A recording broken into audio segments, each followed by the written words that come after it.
तो तरीका क्या है इस टाइप का, देखो दोनों हवा में उड़ रहे हैं और कोलाइड करेंगे या नहीं करेंगे, तो इसको चेक करने का तरीका बहुत आसान है। क्या है तरीका? एंगल, ये तरीका है एंगल, ठीक है। तब देखो एंगल तरीका का डिटेल में बता रहा हूँ क्या होता है। उसमें क्या करो, आप देखो दोनों का एक्सेलरेशन क्या है, जी। तो रिलेटिव एक्सेलरेशन क्या हो गया? जीरो। ये सबको समझ में आ रहा है? रिलेटिव एक्सेलरेशन क्या हो गया? जीरो। अब ए की वेलोसिटी बना दो पहले, आगे की तरफ क्या? हाँ बोलो, ऊपर की तरफ बी की वेलोसिटी बनाओ। लेफ्ट साइड कितना कितना? श्योर हो? 25। कैसे? ऊपर कोई 15 भी बोल रहा था। ये सही है यहाँ तक? ठीक है। अब कोलाइड करेंगे या नहीं करेंगे उसका सिंपल लॉजिक है, यहाँ पे लॉजिक समझा देता हूँ, उसके बाद लिख दूंगा, देखना। ए का बना दिया, बी का बना दिया, अब किसी भी एक को दूसरे के रिस्पेक्ट में बना दो, मतलब ए ऑब्जर्व करे बी को या बी ऑब्जर्व करे ए को। क्यों? क्योंकि दोनों का एक्सेलरेशन सेम है, तो रिलेटिव एक्सेलरेशन क्या हो गया? जीरो। तो किसको किसके रिस्पेक्ट में देखना चाहते हो? ए को देखना चाहते हो, देखो बी के रिस्पेक्ट। तो जो देख रहा है वो बोलेगा मेरा सब कुछ जीरो है, तो बी बोलेगा मैं तो रेस्ट पर हूं। ये हम लोग किसके रिस्पेक्ट में बना रहे हैं? With respect to B. अब बी के रिस्पेक्ट में ए की वेलोसिटी बताओ, एक्स में कितना? हाँ 40, जीरो नहीं। Velocity of A with respect to B is velocity of A minus velocity of B, standard है। तो वेलोसिटी ऑफ ए अगर 20 है, माइनस ऑफ माइनस 20 40 हो जाएगा। और वैसे भी सोचो ना, ये खुद 20 से इसकी तरफ जा रहा है, ये भी 20 से इसकी तरफ जा रहा है, तो रिलेटिवली क्या बोलेगा? ए कितने से आ रहा है? 40 से। और वाई में ए जा रहा है 20 से ऊपर, बी जा रहा है 15 से ऊपर, तो बी को लगेगा ए कितने से ऊपर जा रहा है? 5 से। और अगर इसमें नहीं समझ में आया तो आप लिख लेना कि velocity of A with respect to B is V A minus V B. तो एक आ जाएगा वी ए को, मान लो आपने लिखा, एक बार लिख कर बता देता हूँ। एक्स डायरेक्शन के लिए देखो, velocity of A with respect to B X direction में लिखोगे वी ए कितना है? 20 माइनस, और ये क्या लिखोगे? माइनस 20, तो ये कितना आ जाएगा? 40। लिख दिया, अगर डाउट हो जाए तो। और y में लिखना है, तो velocity of a with respect to b y direction में is velocity of a minus velocity of b। a की वेलोसिटी कितनी है y में? 20, b की कितनी है? 15, तो क्या आया? +5, मतलब 5 से ऊपर। तो अब सोचो b रेस्ट पर है और a की वेलोसिटी 5 और 40 है, तो क्या टकराएगा? ये तो ऐसे निकल जाएगा। तो विल दे कोलाइड? नो। तो कोलाइड करने के लिए देयर रिलेटिव वेलोसिटी, या ऐसे बोलो वेलोसिटी परपेंडिकुलर वाली दोनों की क्या होनी चाहिए? सेम।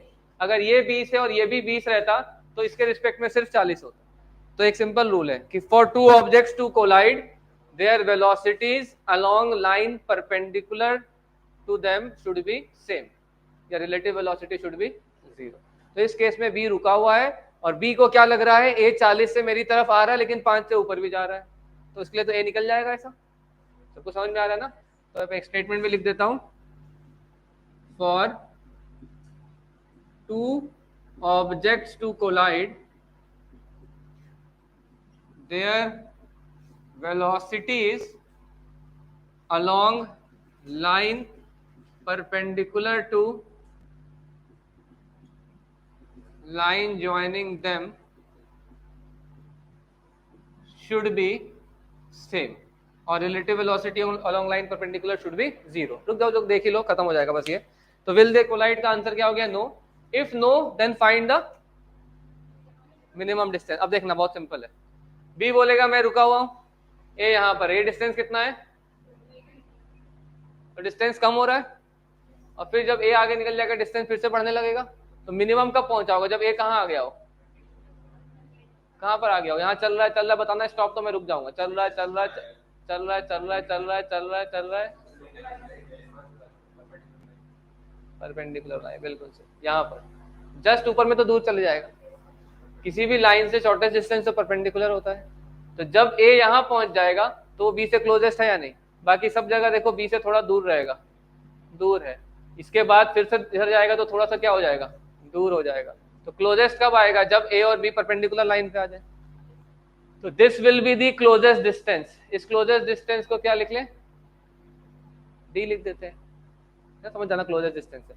अब ये क्लोजेस्ट डिस्टेंस कैसे निकालोगे, करेंगे प्रैक्टिस अभी। अब ये क्लोजेस्ट डिस्टेंस कैसे निकालोगे, बड़ा आसान है।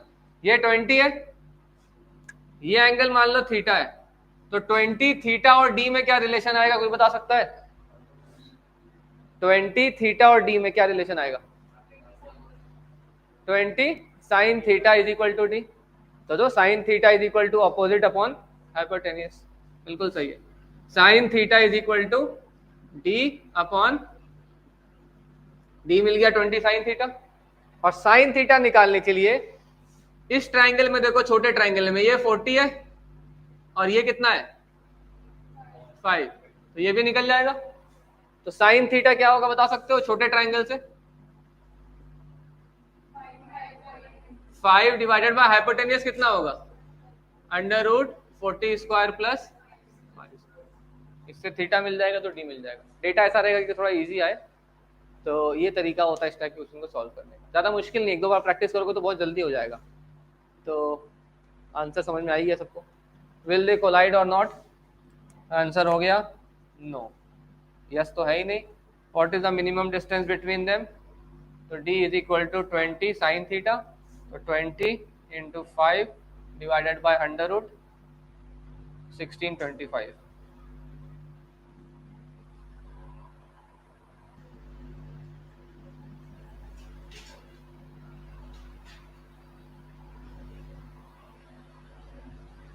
हो गया, लिख लिया ना?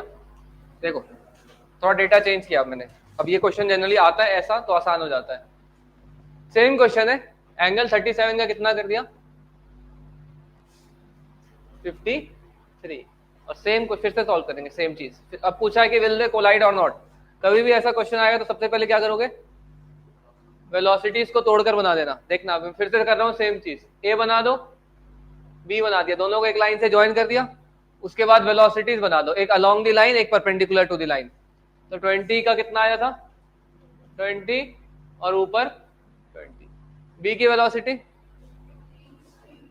तो 15 आ जाएगा इधर, cos 53 करोगे तो सही है ना? अरे 20 तो पहले आया था, अब ऊपर कितना आ जाएगा? 20।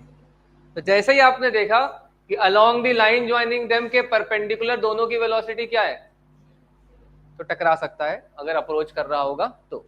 अब अगर चाहो तो इसको ऐसे डायग्राम बना लो, बी को रोक दिया, बी बोलेगा मैं रेस्ट पर हूं। अब बी ए का डायग्राम कैसा बनाएगा बताओ? बी भी ऊपर 20 से जा रहा है, वो भी ऊपर 20 से जा रहा है, तो ऊपर कुछ बनाएगा? और कितने से? तो बी बोलेगा मैं रुका हूं और ए मेरे तरफ 35 मीटर पर सेकंड से आ रहा है, तो आके फाइनली टकरा जाएगा कि नहीं? तो will they collide?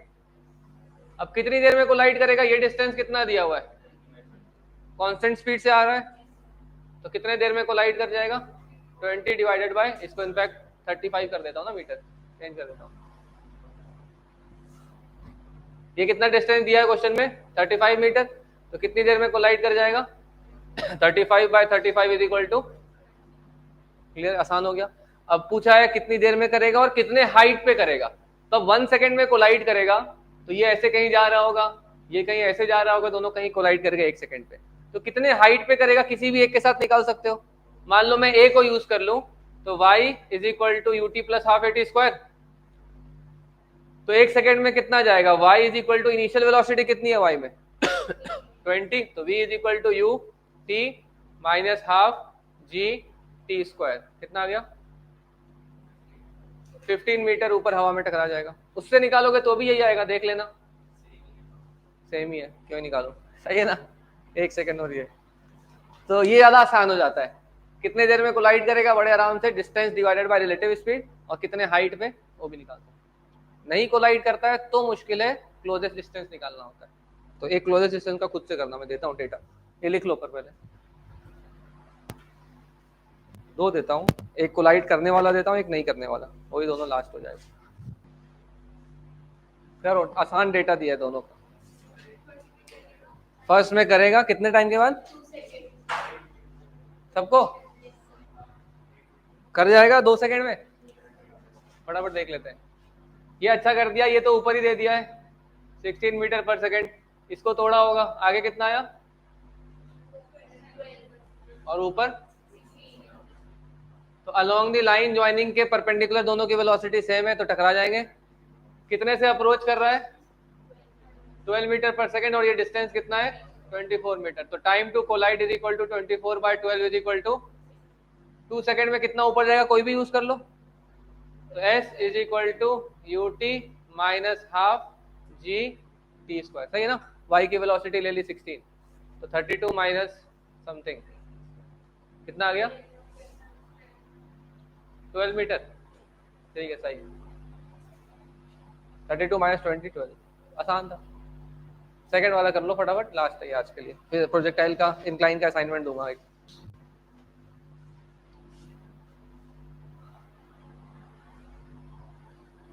Will they collide बता देता हूं, दे विल नॉट कोलाइड, उनके बीच का क्लोजेस्ट बताना।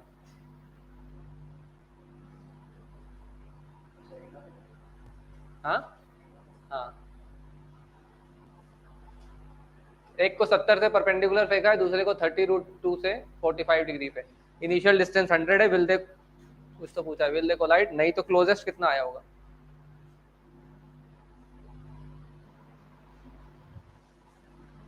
देखो एक बार जल्दी बताना जो पहले पूछ रहा हूं, तोड़ा सबसे पहले, ये किधर जा रहा है 70 से ऊपर, और ये वाले का कितना आया ऊपर 30 और इधर, ये तो सबको समझ में आ गया है।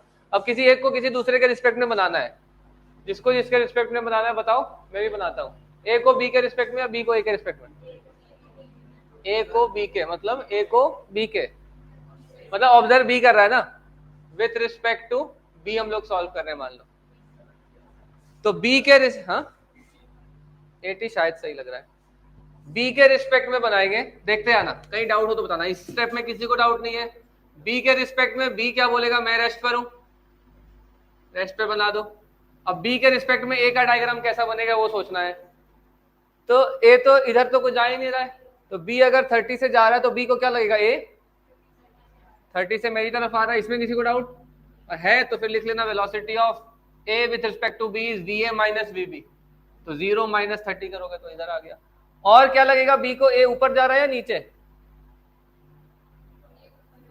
ए जा रहा है 70 से, बी जा रहा है 30 से, तो बी को क्या लगेगा 40 से ऊपर जा रहा है, सबको दिख रहा है, ये 40 से ऊपर जा रहा है, यहां तक क्लियर है।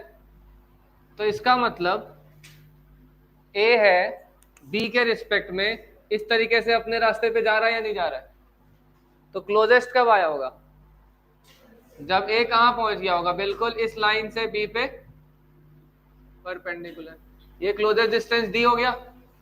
इस एंगल को अगर मैं थीटा लिख लूं और ए और बी के बीच का डिस्टेंस कितना है 100 मीटर, तो 100 थीटा और डी में क्या रिलेशन है, sine theta is opposite upon hypotenuse, तो sine theta is D divided by, तो D is equal to 100 sine theta, यहां तक तो सेम है। और छोटे ट्रायंगल में बेस 30 है और हाइट 40 है, ये हाइट 40 है, तो tan थीटा क्या लिखोगे 40/30 इज 4/3, अब ये तो स्टैंडर्ड एंगल है ना, तो इसका मतलब d is equal to 100 sine 53, sine 53 क्या होता है सही 80 मीटर, तो ये क्लोजेस्ट डिस्टेंस है, यही अप्रोच है, यही क्वेश्चन। तो अब असाइनमेंट आज का ट्राई करना, कल और डिस्कस कर लेंगे, फिर आगे बढ़ेंगे।